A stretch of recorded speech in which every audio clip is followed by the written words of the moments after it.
Hi, Ian Coates here, and what we're going to talk about today is preparing models for virtual reality or VR, where you put a headset on which covers your eyes and you have a couple of controllers in your hands and you're able to really navigate around the model and really get a sense of scale of the object that you're looking at. When we look at it in a 3D space just like this we're looking at in Revit, it's very difficult to imagine the size and scale of the project, but once you put that headset on you really get immersed within it.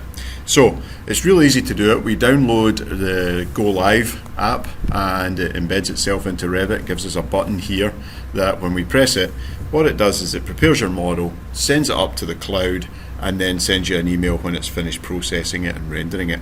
So you get this little dialog box which is gives you the status of how it's doing that. Now I've done this already for the sake of speed in this video, so I'm going to cancel that and we're going to jump to the live editor version of it. So you can see there it's got it rendered, you can see some nice shadows and things like that. You can change different visual styles and things as well, or you can set up different views, and they're defined within Revit. So I'm looking at a home view here, or they've got different positions of where you want to view it from and things like that as well. But the thing that's really easy about this is it's basically ready to hit your VR button if you've got a headset connected. We've got an HTC Vive here, it's not connected to this machine, but once you've got it connected, you hit that VR button and it puts you in that model. So I'll show you that in part 2 of the video. So real easy when you're doing it within Revit. Now it might be that you're not using Revit, you're maybe using some other software, for example. And I've got, for example, Advanced Steel here, a DWG based drawing engine. The option here is to take an FBX file. So what we do is we export that FBX format there and we send that out, and then we bring it into a program called Stingray. Now Stingray has some templates already set up and we're using an HTC Vive here, so I'm going to open this template here and create a new model, and I'll just give that a name and click create on there.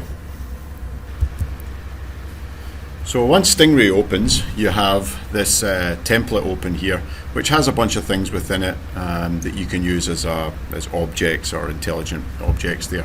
What I'm going to do is I'm going to bring in my own project here, so I'm going to say I want a new level on here, and it gives me like a blank space here, and I'm going to just go ahead and import my FBX file. Now I've got one here, open that in there as well, and you get some options as well if you want to choose different textures and things like that too.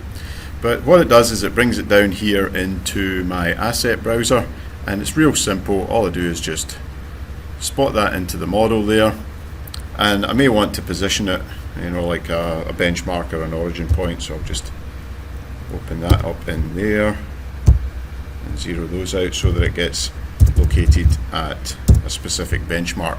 So I've got my 0, 0, 0 point there, so got everything all positioned nicely there. Zooming in, viewing it around there, and it's basically now ready that I can immerse myself in VR. There's lots of other things that you can do here. You can add different actions, you can open doors, you can set new levels, you can climb ladders, a whole bunch of other things on here.